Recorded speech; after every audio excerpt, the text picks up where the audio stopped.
Silvia Andrioli, magíster en Tecnología Educativa, directora general del Centro de Innovación en Tecnologías y Pedagogía del CITEP de la Universidad de Buenos Aires. Vino directamente desde la ciudad de Cava a compartirnos mucho de la línea de formación, que es uno de los ejes centrales que nos interesa como equipo de capacitación. Bueno, también nos van a estar acompañando. Se encuentra Jonathan, que es nuestro referente de docencia e investigación del Hospital San Juan de Dios, y realizando las reflexiones posterior a Silvia va a estar el profesor adjunto de Clínica Médica de UNLP, el doctor Efraín Salvioli. Así que ahí vamos a tener una mesa triple. Te cedo la palabra. Bueno, muchísimas gracias por la invitación a estar aquí junto a ustedes en este hermoso día, bello día que nos ha tocado. Me voy a parar porque quiero conversar con ustedes, que esto pueda llegar a ser una conversación. Mucho de lo que dijeron los expositores anteriores está relacionado con lo que voy a avanzar, voy a repetir, voy a profundizar, voy a coincidir. Pero ¿quiénes de los de aquí presentes son docentes? Levanten la mano los bien alta los docentes. Bien. ¿Quiénes de los de aquí presente usa inteligencia artificial en su vida diaria?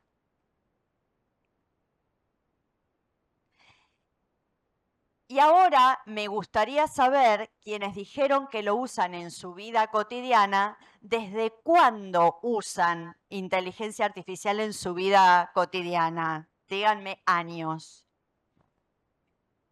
¿2025? Más o menos. Desde que salió.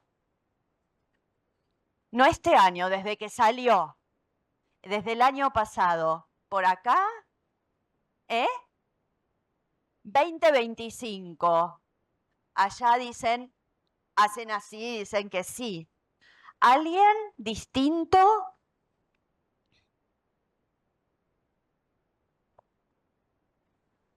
Leí una placa.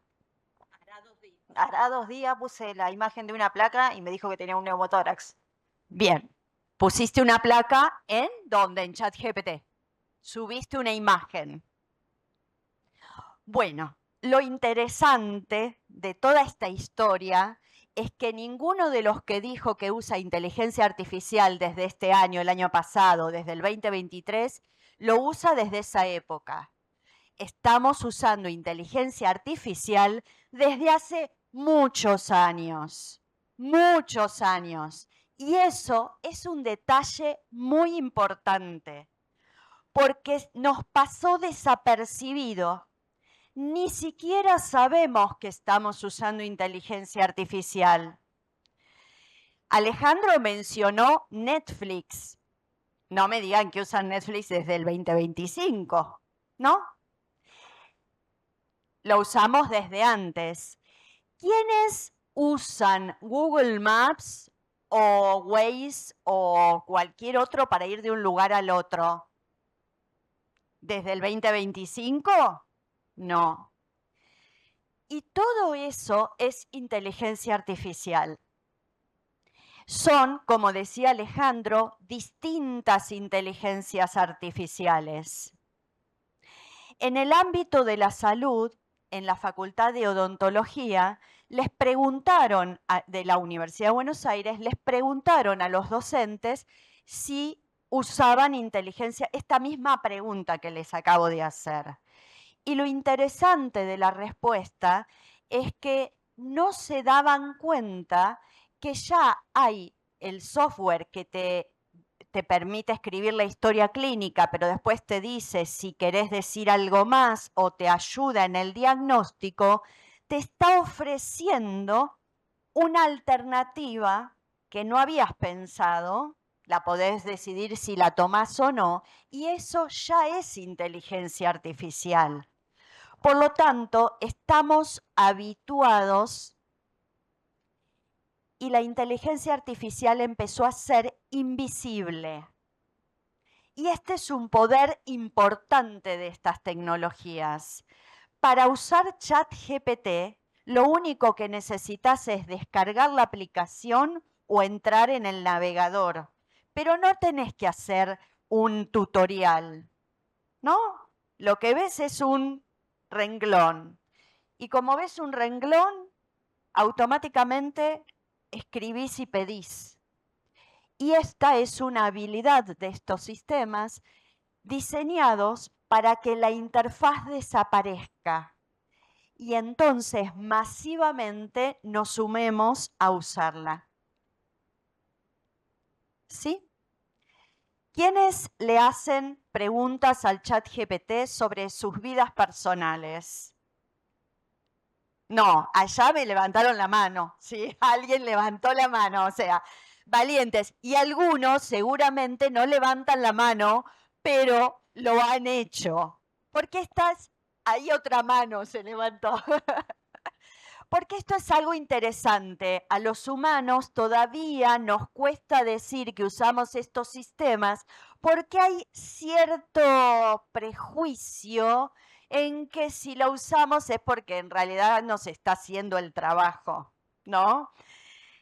Bien, vamos a pasar a la primer placa, porque la siguiente, ¿no? Porque la idea de esto era plantearles estos títulos. El escenario, el desafío, el dilema, la clave, el horizonte institucional y el sentido. Vamos a ver en esta conversación cómo nos va. El escenario ya lo tenemos. Pasa a la siguiente, porque no voy a repetir todo lo que dijimos antes, ¿no? Inteligencia artificial hay mucho tipo de inteligencia artificial, los que te recomendación, predicción, pero sin lugar a dudas, en la educación y en la enseñanza universitaria, la inteligencia artificial que nos vino a cambiar el escenario es la inteligencia artificial generativa, esta en la que escribimos y nos responde. Y esta nos está complicando y nos está desafiando de manera profunda. La verdad que tenemos preguntas importantes, tenemos que reinventar un modo de ser docente, no sabemos realmente cuál es ese modo y estamos explorando y experimentando y reflexionando. Entonces, el escenario en el que estamos está en presencia de muchas inteligencias artificiales, pero sin lugar a dudas en el ámbito educativo la que está desafiando es la inteligencia artificial generativa. Y especialmente hay como una complicación en disyuntivas que tenemos, porque y se expresó en la primera presentación y la primera exposición de todas las líneas de inteligencia artificial de la ciudad de Buenos Aires, de la provincia de Buenos Aires, en donde la vida profesional avanza con inteligencia artificial, entendiendo esa automatización de procesos y aspiramos a tener, obviamente con resguardo de datos, gobernanza, soberanía, aspiramos a tener estos sistemas, pero ¿cómo conviven esos sistemas con lo que es la enseñanza? ¿Sí? Es decir, nosotros tenemos que formar a los próximos profesionales que van a usar inteligencia artificial en su vida profesional, pero tienen que aprender con inteligencia artificial. Y es un dilema que tenemos en algunos campos profesionales más que en otros, ¿sí? La siguiente, entonces, lo que voy a plantear. Siguiente. No, anterior. ¿Cuáles son entonces estas tensiones y oportunidades para docentes y estudiantes? Y esto, el desafío más grande y lo que los docentes dicen es el tema de la evaluación. ¿Cómo sé que aprenden lo que aprenden? Porque las estrategias que usábamos como docentes previas no nos están sirviendo. le pido al estudiante que busque información y que me haga una sistematización de esa información. Pues busca la información, pero la sistematización no la hace él o ella, la hace el sistema. Entonces vemos que por parte de los docentes aparecen distintas estrategias en la universidad. Muchos dicen está prohibido usar inteligencia artificial. Y esto es más difícil, vieron que cada vez que prohibimos nos va mal, ¿no? Pero además, porque es muy difícil prohibir y saber que en realidad esa prohibición se llevó a cabo, ¿no? Que nadie la usó. Entonces, esa es una estrategia. Muchos dicen se prohibió, pero no es una decisión que han tomado docentes. Han tomado universidades en el 2023, universidades en otros continentes que han prohibido esta inteligencia artificial. Después, no funciona. Otra es el rechazo. No me vengan con la inteligencia artificial, si yo enseño desde hace 30 años, acá se aprende de esta manera, esto no sirve para nada, esto lo que hace es no ayudar a pensar, no provocar la reflexión profunda, no genera estudiantes críticos con pensamiento crítico, esto no va. Y estas dos posiciones, tanto la del rechazo como la de la prohibición, no nos están haciendo entender que estamos en un mundo que no decidimos desde la educación que iba a ser de esta manera, pero que es de esta manera. Y entonces tenemos desafíos nuevos que tienen que ver cómo integramos estos sistemas, estas tecnologías, pensando reflexivamente qué vamos a hacer con nuestros estudiantes. Con Alejandro venimos, él en La Plata, yo en la UBA, pero compartimos muchos espacios académicos. Venimos reflexionando estas cosas con otras tecnologías. Siempre cada tecnología nueva instala el temor de que el docente va a desaparecer, nos va a reemplazar. Y por otro lado, la otra cosa que instalan todas las tecnologías es las superpromesas. Nos vienen a prometer todo lo que no podemos resolver en educación. Mira, ahora vas a tener un tutor 24/7. Tus estudiantes pueden preguntarle a la IA cuando quieran. Decimos, quiero. Mira, a partir de ahora no necesitas corregir más, porque no solo los estudiantes usan la IA, los docentes también. No corrijas más, le pasas a la IA y te sale la corrección. Listo, ahorraste tiempo. No hace falta que pienses más la evaluación, porque decís el tema y te sale el multiple choice directo, preparado para darle. Nos vienen a prometer y automatizar, pero cuando todas esas promesas están relacionadas con un montón de riesgos que vienen, con la delegación que le estamos dando a estos sistemas de decisiones fundamentalmente humanas y docentes, que tienen que ver con qué quiero lograr en el aprendizaje de mis estudiantes. ¿Qué es lo que quiero que aprendan? Y esto no lo sabe la IA, por más que me haga la mejor evaluación del tema. Esto no lo sabe. Cuando le doy un feedback al estudiante, a lo mejor ahorré tiempo si me ayudó la IA, pero cuando le doy un feedback, le estoy dando un feedback a una persona y quiero entender cómo razonó eso. Y quiero que entienda cómo razono yo el feedback que le doy, ¿no? Entonces, podemos usar la IA definitivamente porque vivimos en esta sociedad en la que tenemos estas tecnologías disponibles y no usarlas sería querer vivir en la década del 80.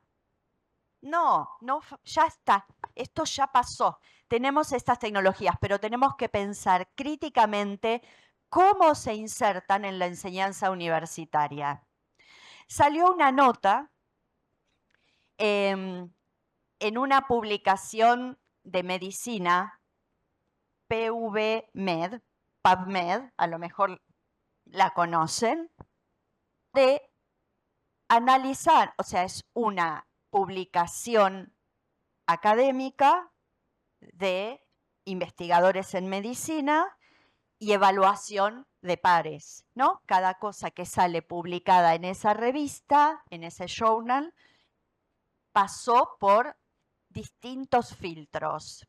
No traje la captura, pero cuando ves, dice el tema, el título del paper,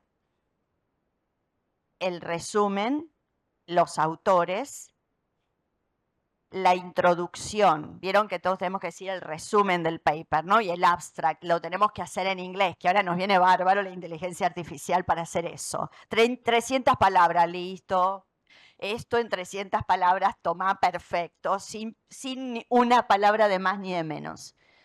Al terminar el abstract dice, la última oración, escuchen. La última oración del abstract dice, esta es lo que me pediste. Si querés, podemos seguir profundizando en esta misma temática. Les voy a dar la captura porque después les voy a mostrar. Esto es verdad. ¿Qué significa? Algunos se rieron, ya entienden, usan la IA, ¿no? Porque viste que le pedís algo a la IA, te responde y abajo te dice, mira, si querés, yo me la paso diciéndole sí, porque, ¿y querés una tabla comparativa de, sí, ¿y querés que te categorice? Sí, y después decís, ¿y después con todo esto qué hago? Porque tengo un choclo de información, ¿no? Bien, entonces esto lo que hace es, primero que la estamos usando todos, docentes, estudiantes, investigadores. Segundo, estos investigadores la usaron, pero los evaluadores de pares también le dieron a la IA a corregirlo porque nadie leyó esa final y no estaba en el medio del paper, al final, estaba en la introducción, ¿no? Y esto empieza a aparecer como una constante. Pero ojo, porque la inteligencia artificial, estos sistemas están teniendo marcas de agua. ¿Saben lo que son las marcas de agua, no? Bien. Y están desafiando a lo humano de manera compleja. Los atajos, querer aprobar una materia pidiéndole al ChatGPT que me haga el trabajo práctico, tiene patas cortas. Puedo hacerlo en un parcial, puedo hacerlo en una materia, pero a la larga eso no funciona. Cualquier estudiante universitario del nivel superior no está acá por obligación, está acá porque quiere formarse profesionalmente. Entonces debería comprometerse con su propio destino, ¿no? Que es su formación. Pero estos sistemas empiezan a generar marcas de agua. Y es que muchos papers de investigaciones, como por ejemplo el que citó Alejandro del MIT, que es cómo cambia la actividad cerebral a partir del uso de ChatGPT en una actividad académica o sin el ChatGPT y qué zonas se iluminan, ese paper del MIT era también un experimento. Y es que en ese paper le agregan al final del abstract texto en letra muy pequeña, invisible para el humano y en color blanco. Yo leo el paper, lo imprimo, no sale esa información, no la veo, el humano no la ve. ¿Para qué? Miren las caras, me encantan las caras. Va a decir, ¿qué va a decir ahora? Este texto en blanco, en ese paper del MIT decía, quien tome este paper sin leer completamente y lo pase por una IA para sacar el resumen tiene que ser superficial y básico. Eso decía en blanco el mensaje secreto.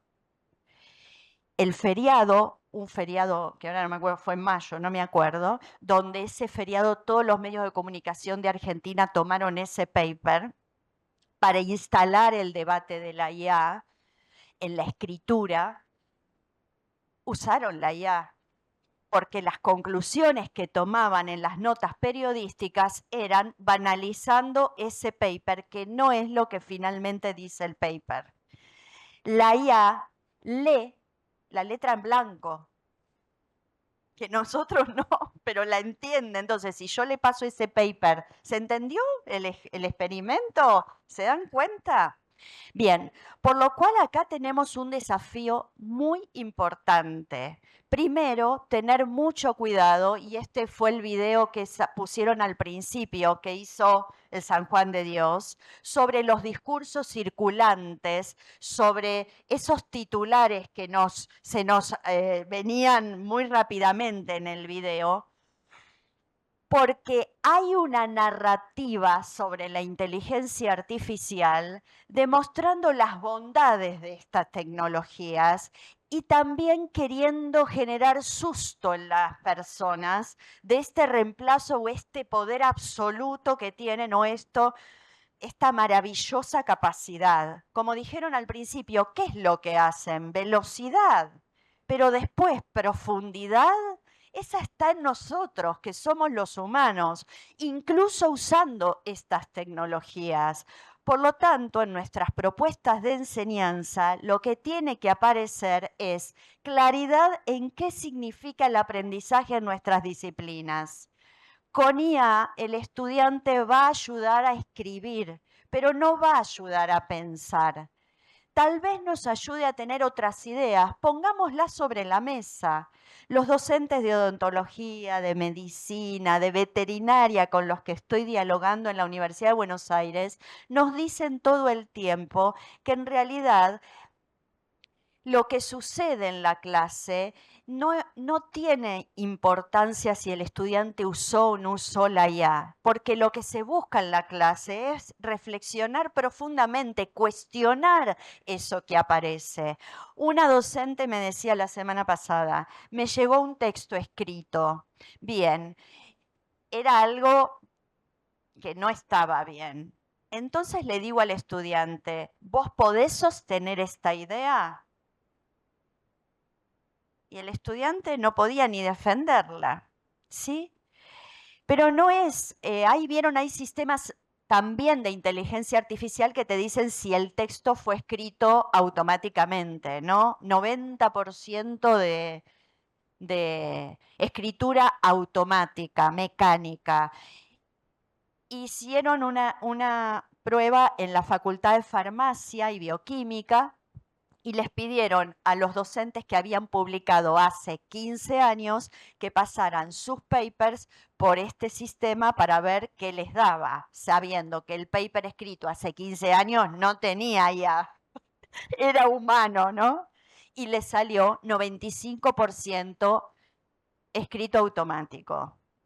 ¿Y esto por qué? Porque seguramente en la escritura de ese campo profesional hay fórmulas del modo de escribir que son más estándar o que tienen oraciones cortas o que están los números o los resultados expresados de alguna manera. Y entonces la pregunta es, tampoco podemos vivir como vigilantes sospechando de que la escritura fue escrita por IA, ¿no? Porque esto nos va a llevar, como me dijo un profesor de Derecho el mes pasado, me dice, Silvia, la verdad me siento re mal porque leí los los parciales y dije, esta estudiante, esto lo escribió con IA, porque parece que estamos como, esto lo escribió con IA. Y estaba bien y decidí ponerle un 7, porque tenía dudas y la verdad que estaba bárbaro, estaba muy bien, pero dudé y dije, tampoco me animé a reprobarla. O sea, fíjense los dilemas que tenemos, ¿no? Le pone el 7. La estudiante se le acerca y le dice, profesor, la verdad que quiero saber por qué me puso 7. Y él tampoco tenía mucha fundamentación, más que confesar que era sospecha pura, ¿no? Entonces la estudiante dice, no, yo quiero saber por qué me puso 7, porque en realidad estoy en una cátedra, como ayudante de cátedra, como adscripta, participando de una investigación con el equipo docente y la verdad que me interesa este tema, esto, puse esto de esta manera. No había habido ya. ¿Sí? Entonces, ¿qué me dice el profesor?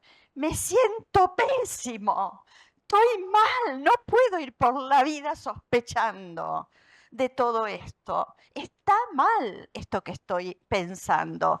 Entonces necesito ver cómo hacer, cómo entender y cómo integrar estas tecnologías en una propuesta de enseñanza porque ya están presentes. Hicimos un focus group con estudiantes de secundaria hace 2 años para ver si la estaban usando. Obvio, la estaban usando. Pero, ¿vieron? Estos van a ser los próximos que lleguen a la universidad, si no ya están entrando, ¿no? Dicen, para que el profesor no sospeche que esto está tan bien escrito, porque no hay errores gramaticales, le insertan errores gramaticales. Astutamente. Entonces, ¿qué es lo que estamos buscando? ¿Sí? No podemos ir sospechando. Y además, los sistemas de detección de inteligencia de escritura mecánica también son empresas, también son software propietario. ¿Qué quieren? Venderte el software de identificación de escritura mecánica. Por lo tanto, hay que tener mucho cuidado. Hablamos anteriormente sobre la soberanía digital, ¿sí? Todo esto tampoco es tan sencillo. Otro profesor de Derecho la semana pasada me dice, me fasciné y estuve programando un chatbot en ChatGPT. Tengo la licencia paga, me permite hacer un chatbot, le cargué toda mi bibliografía, lo entrené para que frente a determinadas preguntas respondiera tal o cual cosa. Esto se puede hacer. ¿Alguien sabe que esto se puede hacer? Sí, bien. Lo entrené y funciona perfecto. Ahora sí tengo a un asistente de enseñanza 24/7 que le va a responder a mis estudiantes con lo que yo le entrené. No tengo riesgos de que se derive por temas que no me interesan. Bien, ¿cómo le fue? ¿Le fue bien o le fue mal? Bien. El profesor estaba fascinado, pero ¿saben qué? Los estudiantes le dicen, todo bien, profesor, pero yo tengo la cuenta gratuita de ChatGPT y me permite usarlo 3 preguntas y después tengo que esperar al otro día. Y la verdad que prefiero decirle a dónde quiero salir o cómo me quiero vestir o qué quiero hacer el fin de semana. Esas 3 consultas diarias no las quiero usar para aprender la enseñanza, ¿sí? Para aprender la materia. Y este viene con otro problema, entonces, las desigualdades, ¿sí? Porque también creemos que con inteligencia artificial estamos todos en la misma situación. Y lo que está ocurriendo es que muchos de nosotros estamos pagando los $20 mensuales para tener este sistema con todas las potencialidades, porque el sistema gratuito no tiene tales potencialidades, ¿sí? Y lo que está generando es una dependencia para lograr usarlo. Esto Pasemos a la siguiente. El dilema y las tensiones éticas. No me voy a detener aquí porque mucho de lo que estuvimos conversando y lo que estuvieron conversando previamente tiene que ver con esto. Hay una autoridad epistémica, se habla, de si lo dice el chat GPT, puede ser cierto. Se habló al principio en el primer panel, ¿no?, de cuáles son esas respuestas que nos da y esa confianza. Estamos siendo entrenados a que la búsqueda que hacemos en Internet es la primera respuesta, nos la da sin poder elegir las fuentes nosotros. Esto ya se mencionó en el primer panel. Pero también estudiantes y personas que están todo el tiempo interactuando y dialogando con el chat y tomando decisiones sobre eso. Entonces no nos vamos a detener más porque se habló bastante. Mi pregunta acá era qué es lo que queda del lado humano, ¿no? Pero bueno, la idea era la integración crítica de la IA Gen en la enseñanza, y entonces pasar la siguiente, tiene que ver con revisar los modos que tenemos, por ejemplo, de evaluar, de preparar nuestras actividades, de preparar nuestra experiencia de aprendizaje con los estudiantes. Y el horizonte institucional está relacionado con que esto tiene que ser parte de un debate institucional con orientaciones claras y procesos transparentes en el uso de estas tecnologías.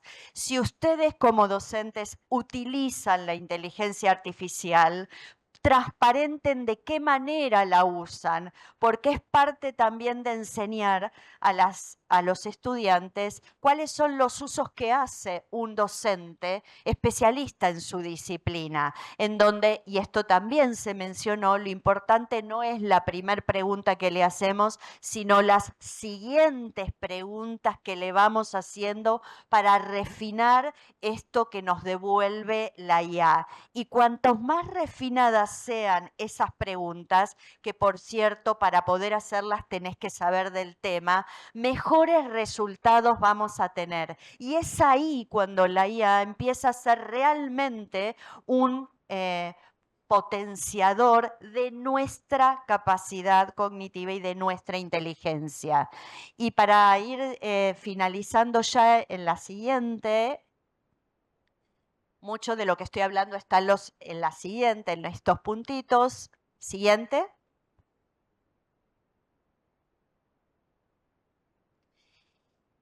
El sentido de la IA tiene que ver con formar ciudadanos críticos, pero no como una cáscara y una palabra que repetimos como un mantra. Tengo que formar estudiantes críticos que piensen críticamente. ¿Qué significa eso en las clases que hacemos? ¿Sí? Porque si no queda en el nivel del discurso y nuestras actividades siguen siendo clásicas. Esta tecnología está desafiando la enseñanza universitaria, que es a la que yo me dedico, de manera profunda. Necesitamos formar profesionales que puedan, con estas tecnologías, reflexionar críticamente sobre sus campos profesionales. Porque la IA no es producto de la magia, es producto de la inteligencia humana que fue capaz de generar estas tecnologías tan potentes, y somos los humanos las que vamos a producir y crear las próximas tecnologías aún más potentes, con la capacidad que tenemos los humanos, no lo técnico y lo mecánico. Muchas gracias. Agradecemos las palabras a la licenciada Silvia Andrioli, magíster en Tecnologías Educativas, directora general del Centro de Innovación en Tecnologías y Pedagogía del CITEP de la Universidad de Buenos Aires, sobre todo por las reflexiones también que muchos las tenemos con nuestros alumnos, con nuestros docentes, y que hay que empezar a repensar estrategias porque los chicos las usan. Es una realidad. Voy a dar la palabra a Jonathan Mareco, y que lo va a estar acompañando también el doctor Efraín Salvioli, que es el profesor adjunto de la Cátedra de Clínica Médica, que van a hacer también una reflexión dentro de esta línea de trabajo, sumando a lo que acaba de disertar Silvia. Sí, la pregunta es, Efra, ¿qué vamos a hacer ahora? Después de la excelente presentación de Silvia. eh, y la realidad que le quiero dar paso a Efraín un poco para debatir qué sucede en la facultad, en la facultad de acá en La Plata, en la Facultad de Medicina, en las residencias, en salud, y sobre todo qué va a pasar con estos formatos de clase tradicionales donde lo que prima es el contenido y que vemos todo el tiempo. Seguramente ahora se están desarrollando actividades teóricas de 2 horas, 3 horas y demás. ¿Qué va a pasar con eso si la inteligencia artificial nos obliga en parte a hacer un cambio desde el área docente y también desde el área de los alumnos? Pero voy a dejar que Efraín también comente y Silvia. Bueno, buenas tardes, ¿cómo les va? Yo muy contento de estar aquí y de haber escuchado un poco a lo largo de la mañana esa tensión que existe entre algo que nos entusiasma, que vemos valioso, que sabemos que está y va a estar, algo que nos plantea muchísimas reflexiones y pensamientos en muchos sentidos, y paralelamente una desconfianza, algo que nos obliga también a mirar qué hay más allá. Esa idea de que no tenemos muchas ganas de andar aceptando las cosas así como vienen, de que queremos pensarlas. Nosotros hoy a la tarde tenemos una jornada sobre la formación médica que vamos a participar junto con Jonathan, en el cual el punto es inteligencia artificial. Nosotros dentro de nuestra cátedra vamos a formar un grupo que se ocupe de esto. No hay aquí la menor intención, como hoy decía Mario, de tener un discurso tecnofóbico, de ninguna manera. La tecnología vino desde siempre a solucionar problemas, pero ¿cuál es el punto? A mí me parece que, como nunca, en esta historia, en este momento de la humanidad, la tecnología nos está proponiendo un cambio profundo en nuestra subjetividad, que es lo que me interesa y nos interesa un poquito discutir un poco en la cátedra. ¿Cuál es la subjetividad de nuestros alumnos, nuestras alumnas, en el momento de escucharnos, en el momento de aprender, en el momento de estudiar? ¿Con qué subjetividad se construye la persona que aprende y la persona que enseña?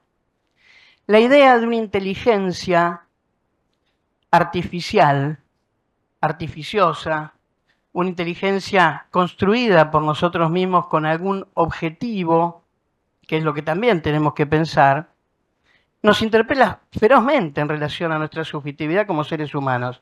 Y esto a nivel planetario.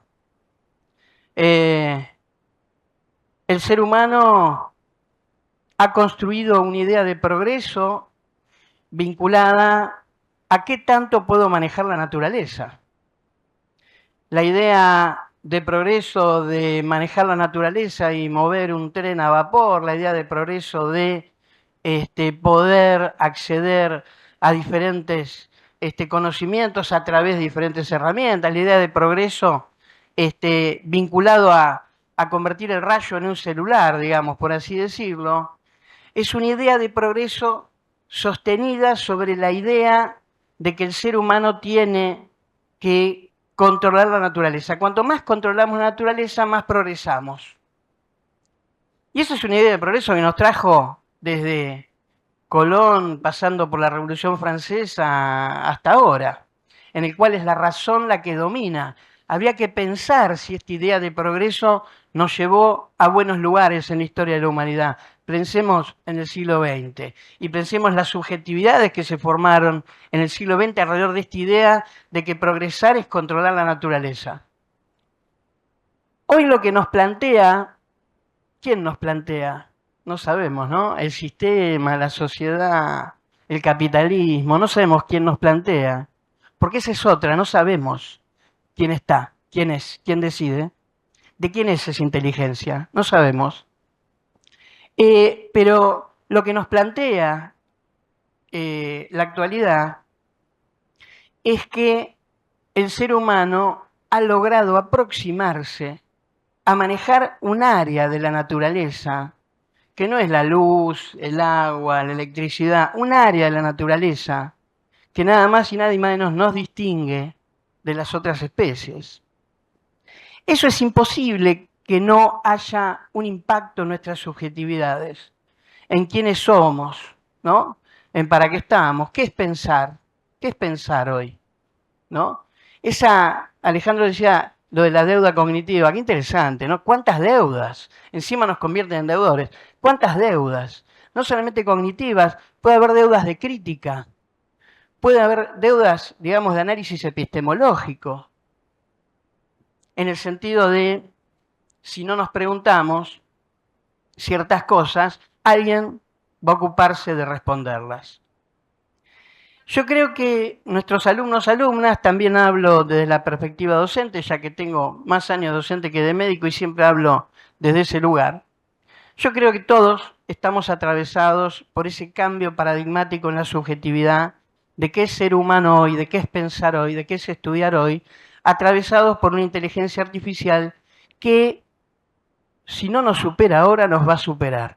Por lo pronto, nos está superando en rapidez, en asertividad, en organización, en eficiencia. ¿Es mejor o no es mejor? Es mejor. Entonces, no hay manera de que seamos los mismos si hay una inteligencia que nos supera en tantas cosas. Y convertirnos, para nuestros alumnos, en observadores de qué utilizan, si lo utilizan o no lo utilizan, bueno, es un lugar que podemos elegir, pero siempre conviene tratar de llevar a la reflexión sobre qué es lo que nos está pasando. ¿Y qué será lo que nos está pasando? No sé, vamos a pensarlo. Pero por lo pronto hay una idea de progreso que se profundiza. Progresar es controlar cada vez más la naturaleza. No nos llevó a buenos puertos eso, repito. La idea de que una resonancia ve de una manera más específica una lesión que finalmente va a curar a una persona es una gran noticia. La resonancia genera personas que tienen acceso y que no tienen acceso. La resonancia genera también explotación. La resonancia también genera dominación. La resonancia también genera impacto en el ecosistema.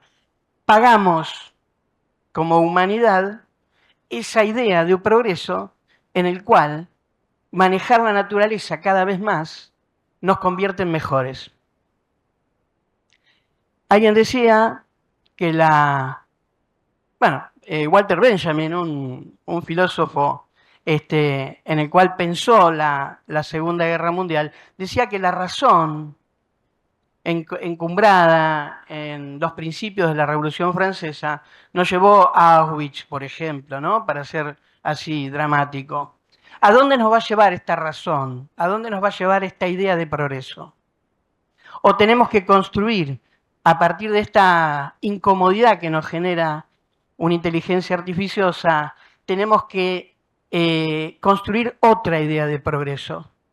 Una idea de progreso que no quede afuera, digamos, que no queden afuera otras cuestiones. Que progresar no es controlar cada vez más la naturaleza, progresar es que, bueno, podemos construir, creo que aquí entre todos, una idea de progreso mucho más amigable, que tiene mucho que ver con la justicia social, ya que estamos, y hoy se puso ahí en el plano político esta discusión. Así que, para mí, la idea de inteligencia artificial pone en las subjetividades una profundización de una idea de progreso con la cual no nos ha ido bien como humanidad. La otra es la idea, y esto en el video inicial se planteaba, una idea de futuro. Todos nos manejamos cotidianamente con una idea de futuro. Y no hay vuelta. El futuro es mejor, ¿no? Lo que viene siempre es mejor.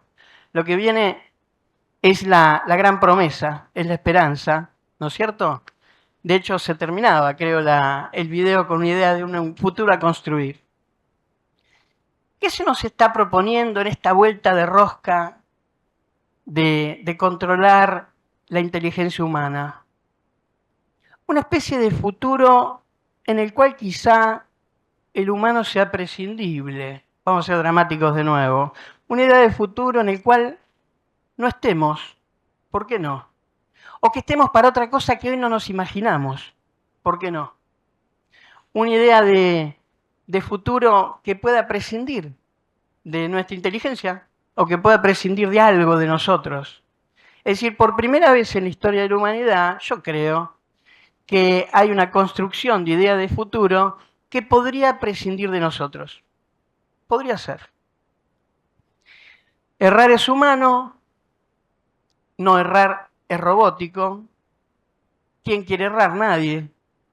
Así que ahí en ese futuro, quienes no se van a equivocar, quizás no seamos nosotros. Habrá que ver qué nos tiene preparado, qué nuevas sorpresas nos tiene preparado esta propuesta de progreso y de futuro en el cual nosotros nos vamos como de a poquito desdibujando. Pero, para no ser tampoco pesimista, o por lo menos no pesimista por la realidad, creo que sí hay márgenes, por supuesto que sí. Lo hemos vivido. Cuando surge la medicina basada en la evidencia, la medicina numérica, creíamos que, bueno, que ya la experiencia no servía, la experiencia sigue sirviendo. Hoy se hablaba de lo mismo, ¿no? Cuando aparecieron las tecnologías vinculadas a la imagen, creíamos que, bueno, que el docente se podía reemplazar. Y no, no se puede reemplazar. Por supuesto que lo humano siempre se filtra, siempre está, siempre predomina, pero lo que pasa es que acá nos tenemos que plantear realmente, digamos, cuál es el rol de ese humano llamado docente o de ese humano llamado alumno y cómo está atravesado por esas subjetividades.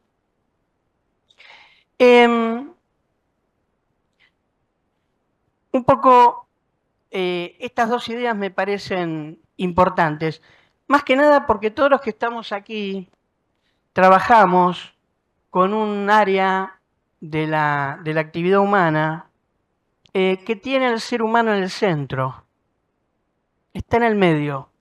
Somos filosóficamente modernos. La modernidad pone el sujeto en el medio, pone el sujeto en el centro y a partir de ahí construye. El postmodernismo, que quizá estemos viviendo para inventar algo, el postmodernismo, pero el postmodernismo lo único que hace es tratar de correr al sujeto del medio, todo el tiempo. Filosóficamente la inteligencia artificial nos plantea ese corrimiento del sujeto y nosotros tenemos que, como docentes, como universitarios, como militantes, como críticos que queremos y pretendemos ser, colocar al sujeto en el centro todo el tiempo. Para eso tenemos una herramienta fundamental, que es el encontrarnos, el vernos, el formar equipos. Nosotros conocemos los equipos de salud, en formar equipos docentes, en trabajar con los alumnos, en hablar con los alumnos. Ahí está la cuestión. Ahí está la cuestión. Eso es lo que me parece a lo que nos tenemos que convocar. Un poco para terminar y seguir un poco con el debate, yo creo que esta nueva imposición del sistema, porque nadie eligió, esta nueva imposición del sistema tiene que ser aprovechada por todos nosotros y todas nosotras para seguir construyendo una sociedad más justa.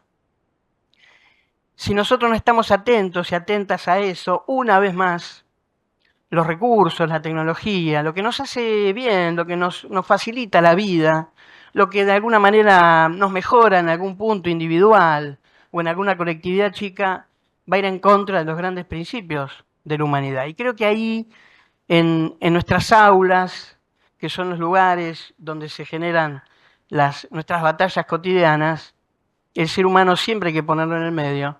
La palabra tiene que estar siempre presente. La reflexión tiene que estar, digamos, en primera fila.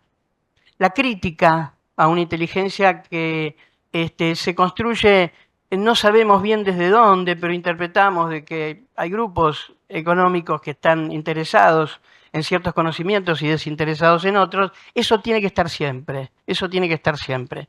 Si queremos alumnos críticos, nosotros tenemos que ser los primeros críticos. Y vaya si hay para criticar. Bueno.